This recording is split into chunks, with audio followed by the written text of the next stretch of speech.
There is unfortunately no quick buttons to change, although the vehicle does memorize your settings. I averaged about 5.4 litre per 100 kilometers. Hey guys, this is you, welcome to the channel. Today we are driving the new Haval H6 Hybrid.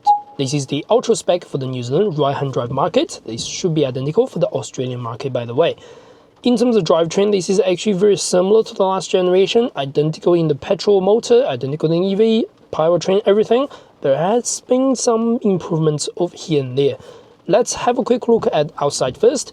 I've done a full detailed walk around for the exterior, for the interior on the last video. Do check it out if you haven't done so. But in this video, let's still have a quick walk around. Now, this is the new color. This is called Astral Pearl. I don't mind the color. It's more of a tungsten to yellowy finish, but would I choose this color if I buy one? Maybe not. I'm still going to be okay with something like a gray or white color. 19-inch alloy over here. The front grille has some major changes. Side profile, not by much. Rear tail lights is not running through anymore. The boot size and the second row are still going to be very spacious, but again, there hasn't been much changes overall. Alright, this is the interior. Dashboard is different, screen is also different. There are more features over here, including wireless Apple CarPlay and Android Auto. The 360 camera looks like this. They look alright. A lot of the system looks very similar to the Tank 500. And I'll do a full tutorial and walkthrough for this screen later on. Same with the buttons and dashboard. I'll do an individual video about that as well. Now, let's get on the road and take it for a test drive. Now let's have a quick look at the visibility on the side. That's identical to last gen. The rear is identical to last gen. The rear windscreen is very small, so rear visibility is not so great. Over here at the front is good though. On the side, that's excellent. So yeah, space and size feels really spacious on this vehicle. It is definitely not a small car. And then getting on the drive is now got this column shifter behind the steering, push it all the way down. We're on drive. Remember, you have to have your seatbelt on to get it to automatically release the handbrake. If you do not have your seatbelt on, the quick way is to do a drop-down menu and find this electronic parking brake, since there's no physical button for handbrake on this new generation anymore. All right, let's get it on the road. So what is this drivetrain? It is a hybrid vehicle, not a mild hybrid, it's a proper hybrid with a 1.8 kilowatt-hour battery. Now the combined power on the hybrid drivetrain is 179 kilowatts of power, 530 Newton meters torque. Both are huge numbers for what this car is in terms of pricing and value. The petrol motor 1.5 turbo at the front is a 4-cylinder and that produces 110 kilowatts, 230 Newton meters of torque, where the EV motor produces 130 kilowatts of power, 300 Newton meters of torque. So while you're driving along at low speed under 30 kilometers per hour, you are going to hear a whiny pedestrian warning noise. That's due to the hybrid drivetrain. Obviously the vehicle wants you know and want the people to know that the vehicle is in motion, so it just kind of reduces the danger and things like that.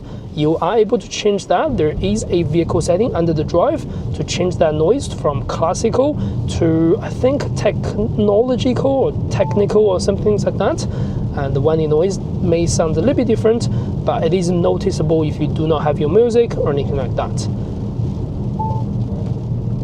And also, while you're driving on low speed, there is regenerated program about the braking assist. So the vehicle does allow you to change to from low, medium, or high on the regen braking. Along with that, you also get one pedal, just like the last generation. There is unfortunately no quick buttons to change, although the vehicle does memorize your settings. That means going to the vehicle, going to the drive, underneath, you can change all the regenerative braking. The one pedal is really cool, but just like the last generation, when you are going really deep downhill, it doesn't really slow you that much compared to what I really wish what it can do. So it's not really close to a, let's say, Tesla's one pedal driving, but it's not too bad. I do prefer medium level of regeneration on the Haval H6 from last gen to the new gen. They're all identical.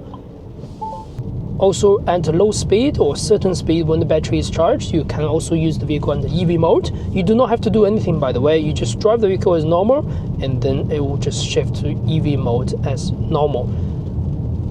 And when it's on EV mode, of course, there's barely any noise. Do remember we're on rainy weather, wet surface today, so the noise cancellation or noise is going to be quite strong today, especially with the rain and also with the wet surface. The vehicle does also have different driving modes. Again, eco, normal, sport. When you drive, we are on standard or normal at the moment. The steering handling can also be adjusted. The quick way is to adjust over here. Right now we're on sport handling. I personally prefer sport handling for the Haval H6 since the normal or light handling is just a little bit too light for my liking. This is another thing. The transmission on this vehicle is DHT, so it's a hybrid transmission. It doesn't feel like there's any gear change, but there is some gear change if you put your foot down and things like that.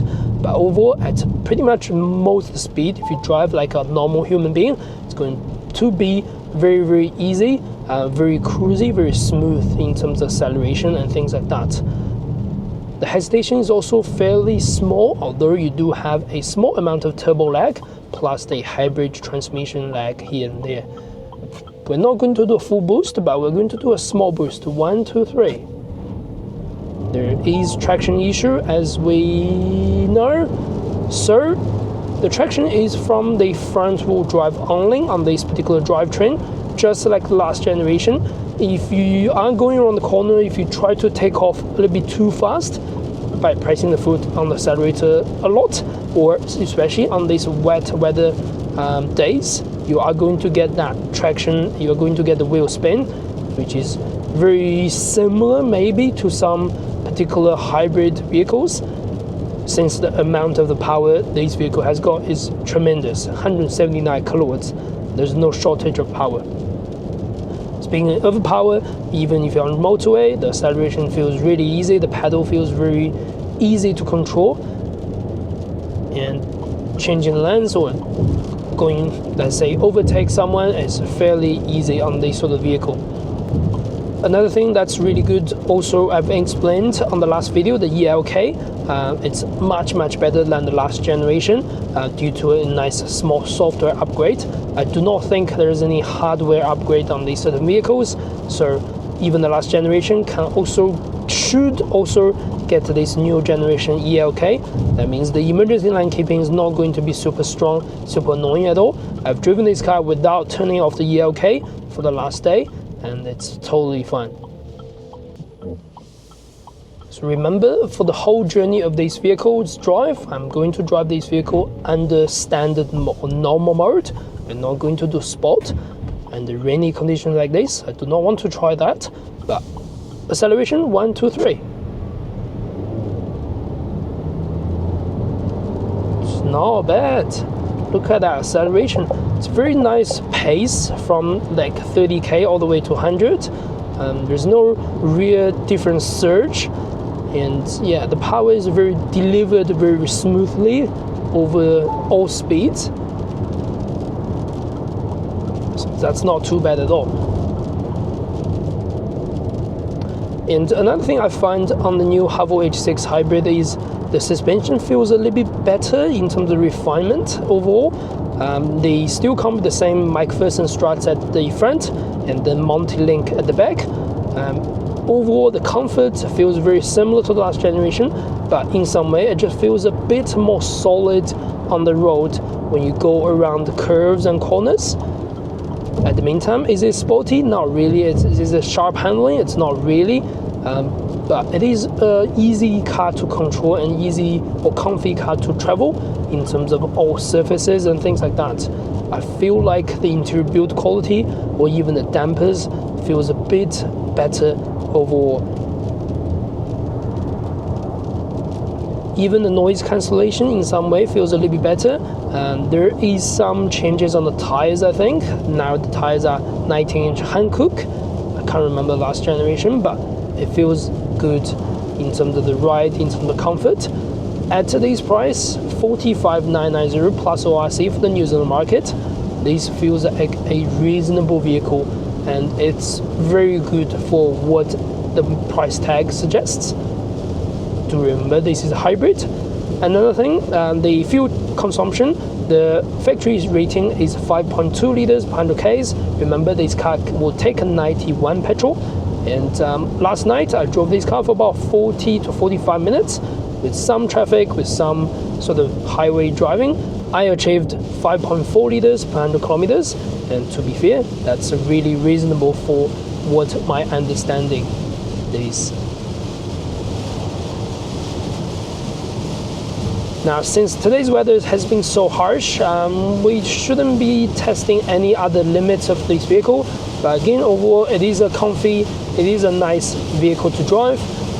If you're driving the vehicle under light or normal steering, it may be a little bit too light, but under sport steering, feels relatively solid and feels quite reasonably heavy, not too heavy at all.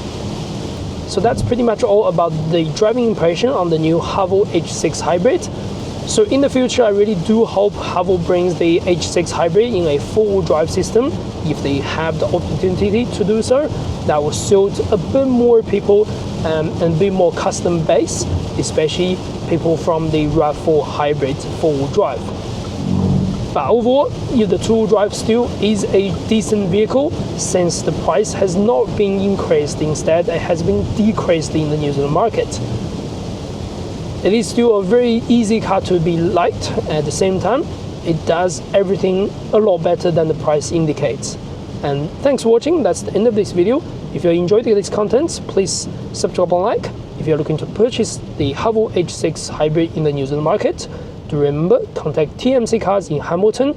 They are the GWM dealership, and the salesperson name is Tom. I'll leave his contact details on the top of the screen. Thanks for watching. See you next video.